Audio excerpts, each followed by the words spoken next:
Bonsoir Isabelle Falque-Pierrotin. Bonsoir. Vous présidez la CNIL, la Commission nationale informatique et liberté.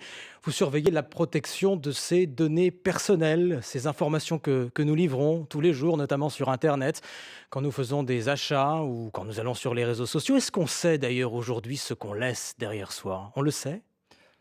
Non, je crois qu'on ne mesure pas exactement l'ampleur et le fonctionnement de cet écosystème. Je dirais que la plupart des uns et des autres le reconnaissent, mais pour autant, je crois que la prise de conscience par les individus du fait qu'il y a un enjeu derrière la protection de leurs données personnelles croît. J'en veux pour preuve, par exemple, le fait que les profils Facebook sont de plus en plus des profils fermés. J'en veux pour preuve, par exemple, récemment, le fait qu'environ un tiers des utilisateurs de WhatsApp ont opté pour ne pas croiser leurs données avec Facebook. Donc, si vous voulez, ces comportements qui étaient finalement assez difficilement envisageables il y a encore 3-4 ans, aujourd'hui commencent à se manifester et montrent bien que les uns et les autres sont pas inquiets, mais en tout cas se posent des questions par rapport à l'utilisation de leurs données. Et en face, de l'autre côté, du côté des entreprises, est-ce que vous voyez là aussi une évolution? Sur la transparence, par exemple. Alors, je crois que les entreprises réalisent de plus en plus que les données sont un actif immatériel, que c'est une ressource extrêmement intéressante et que Et qui par vaut ailleurs, très très cher. qui vaut très cher. Mais elles voient la protection des données personnelles bien souvent comme une contrainte juridique et pas nécessairement comme un argument concurrentiel. Or, je crois aujourd'hui qu'avec l'univers numérique, en réalité, innovation et protection des données personnelles doivent aller de pair parce que les consommateurs demandent des garanties supplémentaires par rapport à l'utilisation de leurs données. Et donc, en fait, c'est un moyen aussi de renforcer et d'avoir une relation client qui soit de Oui. meilleure qualité. Ça, c'est dans un monde idéal, Isabelle Falque-Pierrotin. Certaines entreprises peuvent aussi avoir intérêt à ne pas dire tout ce qu'elles collectent Bien sûr, mais les acteurs majeurs pour du pouvoir mieux marché, utiliser ces données ensuite, pour bien pouvoir les sûr, revendre. bien sûr, mais d'abord, il y a des règles très précises qui vont être renforcées par le règlement européen sur la capacité que vous avez à utiliser, voire à réutiliser ces données. Et ensuite, encore une fois, je crois que la protection des données, c'est pas simplement un coût, c'est un investissement. Et c'est un investissement qui est quand même de plus en plus rentable parce que justement, les attentes des consommateurs s'approfondissent en la matière et qu'en plus, avec le règlement européen, les sanctions à la clé, c'est-à-dire si on ne respecte pas la protection des données personnelles, vont devenir quand même très dissuasives, puisque là, nous passons à des sanctions qui sont de l'ordre de 4% du chiffre d'affaires mondial, ce qui est quand même considérable pour une Pour une entreprise. entreprise qui ne respecterait pas ces nouvelles règles européennes, Absolument. y compris une Aujourd'hui, entreprise américaine sur le sol européen.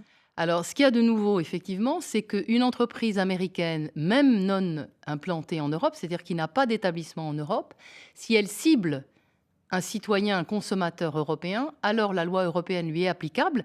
Et donc, si elle ne la respecte pas, elle peut encourir des sanctions au maximum 4% du chiffre d'affaires mondial. Sans entrer dans tous les détails techniques, qu'est-ce qui va changer pour ces entreprises et pour les utilisateurs à partir de l'an prochain, à partir de mai 2018? Quelles seront les obligations? Alors, ce qui va changer pour les utilisateurs, c'est que leurs droits sont renforcés. Et notamment, ils ont de nouveaux droits, comme le droit à la portabilité. Vous allez pouvoir récupérer les données que vous avez confiées à un réseau social ou à un commerçant électronique, les récupérer dans un format interopérable et le porter, le cas échéant, ailleurs. Quelles données, par exemple? Les données de navigation, les données de votre compte, l'ensemble de vos achats réalisés auprès d'un commerçant électronique, Et votre profil l'entreprise sur un auprès de réseau qui je social. réclame ces données ne les aura plus, je les récupère. Non, vous savez, dans le numérique, tout demeure. Donc vous les Donc c'est la récupérez. limite aussi de ce règlement. Non, c'est pas la limite, c'est la possibilité quand même d'avoir une maîtrise de sa vie numérique et encore une fois, la possibilité de faire jouer aussi la concurrence entre les acteurs puisque vous pouvez récupérer ces données et vous voir offrir finalement par quelqu'un d'autre, par un autre acteur, un service comparable. Donc ça, je dirais, je crois, un droit nouveau très intéressant pour le consommateur.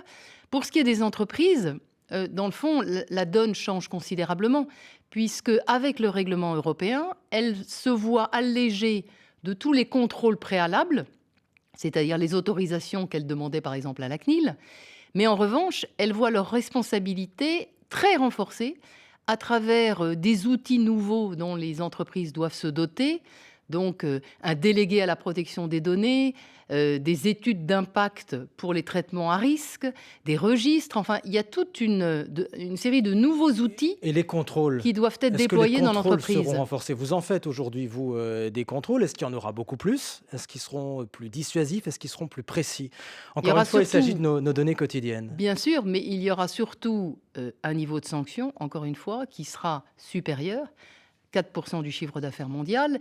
Et si vous voulez, l'objectif du régulateur dans la période actuelle, c'est d'alerter les entreprises pour leur dire: Est-ce «Attention, qu'elles sont prêtes, ces elles ne entreprises, sont aujourd'hui? pas prêtes», d'après ce qu'on nous dit.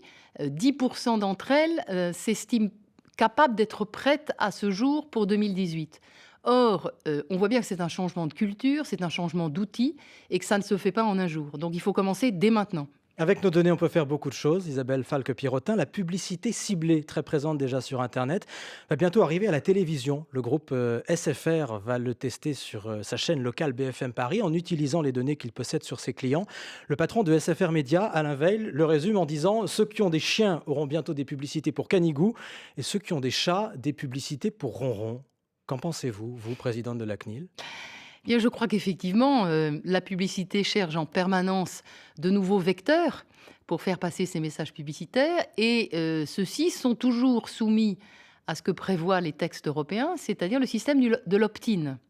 C'est-à-dire que vous pouvez faire de la publicité ciblée à condition de demander, je dirais, à l'utilisateur son consentement. Et toute la question est de savoir comment ce consentement va être exprimé. Aujourd'hui, on est dans une phase un tout petit peu transitoire parce que il y a un nouveau texte qui s'appelle le règlement e-privacy qui, je dirais, renforce cette capacité de opt-in en donnant de nouvelles possibilités qu'elle se manifestent. Je vous pose la question plus simplement, est-ce que cette évolution vous inquiète? La publicité ciblée partout. Je crois que la publicité ciblée partout, elle peut se faire à condition qu'elle se fasse sous le contrôle de l'utilisateur final, ce qui n'est pas toujours le cas aujourd'hui. Isabelle Falque-Pierrotin, la présidente de la CNIL, invitée de l'Interview Écho et ce règlement européen qui, c'est ce que vous nous dites, devrait davantage nous protéger. C'est à partir de l'an prochain. Merci. Merci à vous.